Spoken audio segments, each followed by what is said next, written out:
ஐதீகம் இருக்கு. அந்த வகையில வரக்கூடிய இந்த புத்தாண்டு அன்று நம்மளுடைய நிலைவாசல நம்ம என்ன செய்யணும் அப்படின்றத பத்தி பார்க்கலாம். முதல்ல உங்க நிலைவாசல நல்லா தண்ணி வச்சு சுத்தம் பண்ணிக்கோங்க. அதுக்கப்புறமா நம்ம என்ன பண்ணணும் அப்படின்னா, அதுல மஞ்சள், குங்குமம் இதெல்லாம் வச்சுக்கோங்க.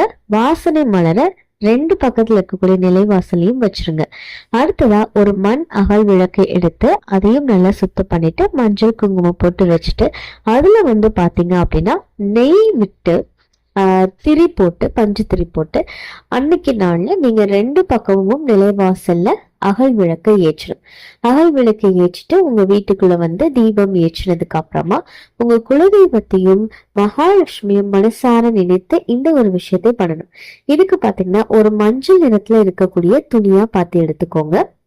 அது கூட நம்ம வைக்கக்கூடிய பொருட்கள் என்ன அப்படின்னு பாத்தீங்கன்னா